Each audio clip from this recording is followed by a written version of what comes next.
The rain tapped gently against the hospital windows as Nora made her way down the narrow corridor, her tired feet aching inside worn-out shoes.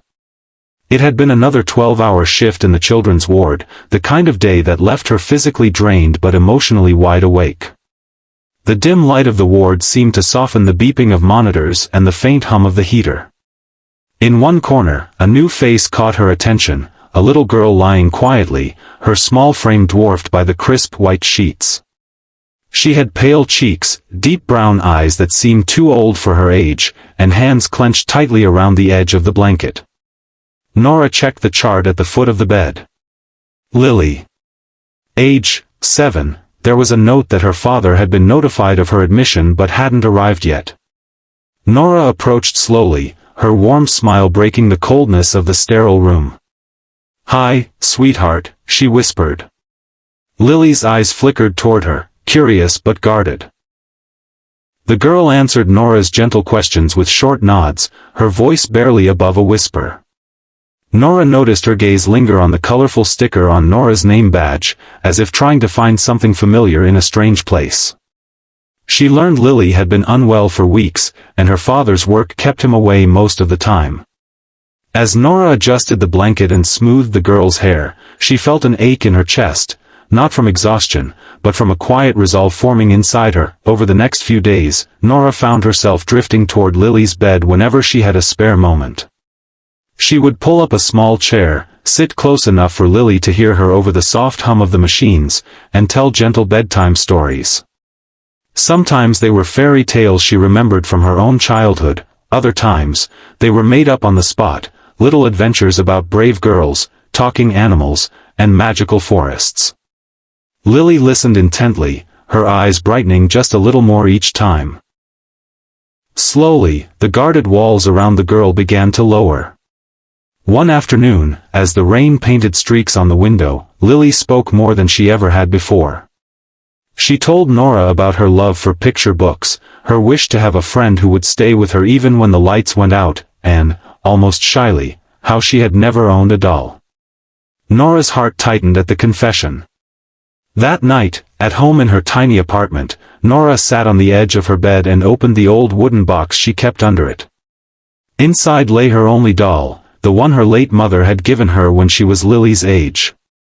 Its hair was a bit frayed, its dress faded from years of care, but to Nora it was priceless, a link to a love she could never replace. She ran her fingers over the doll's soft fabric, remembering the comfort it had brought her, and quietly wondered if it might now be time for it to comfort someone else. The next evening, the rain returned, falling in steady streams that shimmered under the streetlights. Nora walked quickly through the puddled sidewalks, clutching her bag tightly against her chest. Inside was the doll, wrapped carefully in a soft cloth, as if it were something fragile and sacred. She had hesitated before leaving her apartment, feeling the weight of what she was about to give away, not in value, but in memories. Still, the thought of Lily's lonely eyes pushed her forward. When she arrived at the hospital, the ward was quiet, the kind of stillness that made every sound feel louder. She slipped into Lily's room, where the girl lay awake, staring at the ceiling. Nora sat beside her and unwrapped the cloth slowly. The doll's familiar face emerged, its smile gentle, its button eyes catching the dim light. "This," Nora said softly, placing the doll into Lily's small hands, "is for you. Every brave girl needs a friend to watch over her."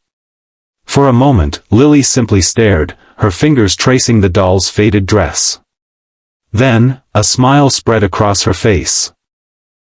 Tentative at first, then brighter, warmer, fuller. She hugged the doll close to her chest, as if afraid it might disappear. Nora brushed a strand of hair from Lily's forehead, feeling a quiet swell of emotion.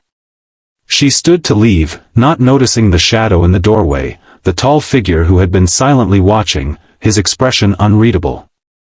She only knew that Lily was smiling, and for Nora, that was enough. The following morning, Nora was making her way down the hospital hallway, balancing a tray of charts, when she noticed a man standing near the nurse's station. He was tall, broad-shouldered, dressed in a dark tailored suit that looked far too sharp for the modest surroundings. His eyes, a deep shade of gray, scanned the corridor until they landed on her. "Your nurse Nora?" he asked, his voice steady but tinged with something softer. "Gratitude, maybe." She nodded cautiously. "I'm Daniel Carter," he said, extending his hand. "Lily's father." Nora shook it politely, unsure where the conversation was going. Daniel's gaze shifted, as if he were choosing his words carefully. "Last night. Lily wouldn't stop talking about the doll you gave her. She held it the whole time I was there. It's the first time I've seen her smile since her mother passed away." His voice caught on the last words, and he cleared his throat.